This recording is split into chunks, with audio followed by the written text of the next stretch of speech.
Hi, my name is Kate Asbell. I'm an 11th grader at LaGrange High School, and the LaGrange Youth Council and Success by Six wants to let you know that just 20 minutes of reading daily can make a big difference in a child's success in school.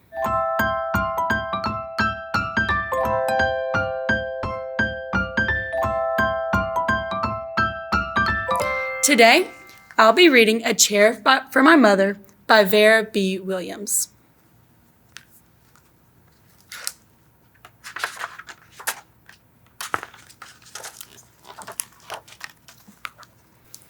My mother works as a waitress in the Blue Tile Diner. After school sometimes, I go to meet her there. Then her boss, Josephine, gives me a job too. I wash the salts and peppers and fill the ketchups. One time I peeled all the onions for the onion soup. When I finish, Josephine says, "Good work, honey," and pays me. And every time I put half my money into the jar. It takes a long time to fill a jar, this big. Every day when my mother comes home from work, I take down the jar. My mama empties all her change from tips out of her purse for me to count. Then we push all the coins into the jar. Sometimes my mama is laughing when she comes home from work. Sometimes she's so tired she falls asleep while I'm counting the money into piles. Some days she has a lot of tips. Some days she only has a little. Then she looks worried. But each evening, every single shiny coin goes into the jar. We sit in the kitchen to count the tips. Usually Grandma sits with us too while we count. She likes to hum. Often she has money in her old leather wallet for us. Whenever she gets a good bargain on tomatoes or bananas or something she buys, she puts the savings and they go into the jar. When we can't get a single other coin into the jar, we are going to take all the money and go buy a chair. Yes, a chair. A wonderful, beautiful, fat, soft armchair. We will get one covered in velvet with roses all over it. We are going to get the best chair in the whole world. That is because our old chairs burned up. There was a big fire in our other house. All our chairs burned. So did our sofa, and so did everything else. That wasn't such a long time ago. My mother and I were coming home from buying new shoes. I had new sandals. She had new pumps. We were walking to our house from the bus. We were looking at everyone's tulips. She was saying she liked red tulips, and I was saying I liked yellow ones. Then we came to our block. Right outside our house stood two big fire engines. I could see lots of smoke. Tall orange flames come out of the roof. All the neighbors stood in a bunch across the street. Mama grabbed my hand and we ran. My Uncle Sandy saw us and ran to us. Mama yelled, "Where's Mother?" I yelled, "Where's my grandma?" My Aunt Ida waved and shouted, she's here, okay, don't worry." Grandma was all right. Our cat was safe too, though it took a while to find her, but everything else in our whole house was spoiled. What was left of the house was turned to charcoal and ashes. We went to stay with my mother's sister, Aunt Ida, and Uncle Sandy.